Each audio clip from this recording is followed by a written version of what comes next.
Israel's recently appointed security minister has visited the compound housing the Al-Aqsa Mosque in occupied East Jerusalem, a move Palestinians describe as provocative. Itamar Ben-Gvir was surrounded by security forces as he toured the site, which has religious significance for both Muslims and Jews. Israel's former Prime Minister Yair Lapid had warned such a visit will put lives in danger.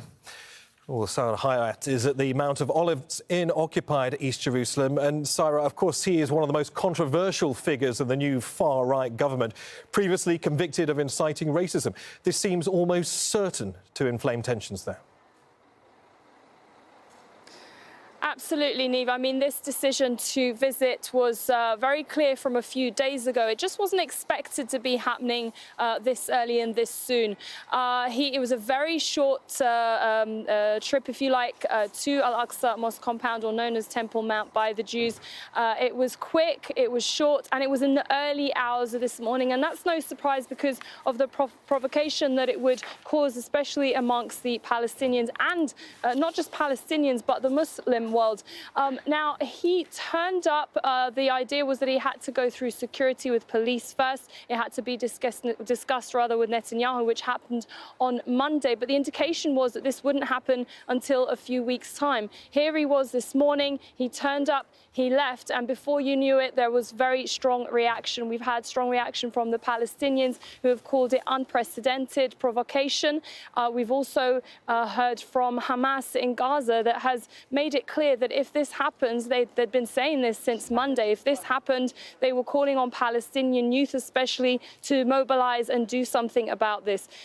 There's been a lot of discontent towards this decision. Also, on Monday, we heard from Yair Lapid, who is the former prime minister and now the leader of the opposition within the Israeli new government. Now, Ben-Gvir, he is now the national security minister, but he also has sweeping powers over the police, which came as no surprise that this decision would happen actually very quickly. And he turned up, and we're going to expect a lot of tension from the Palestinians. Already security has been stepped up amongst the Israelis. He also made a statement saying that he wouldn't be in any way, he wouldn't be threatened in any way by Hamas or any threats against the Israeli government. This is someone who is pushing for the expansion of settlements. The new government, the Israeli new government, is a far right-wing, ultra-Orthodox government, and they've made this their absolute priority. We've seen an increased amount of tension in the last few weeks, and we're definitely expecting things to turn up further throughout the day. Sarah, it's not been the best start of the year to it, has it? There's been more conflict in the occupied West Bank. At least one teenager has been killed after Israeli forces entered the city of Jenin. What more can you tell us about that? Absolutely. The Israeli forces turned up in Bethlehem to make an arrest at a refugee camp.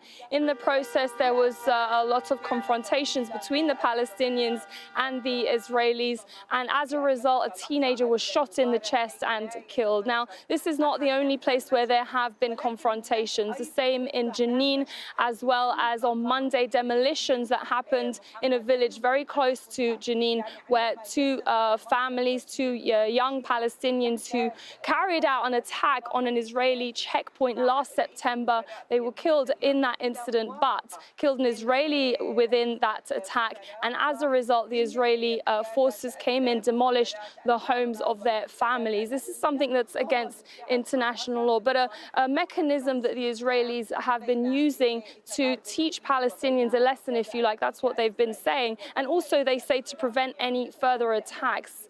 This obviously goes against what the human rights organization says, that these punitive measures are actually punishing the family rather than those that carried out any of the attacks. So we're seeing a step up in tensions. 2022 was the most violent year within the occupied West Bank for Palestinians. We saw more than 200 Palestinians killed within the tensions with the Israeli forces.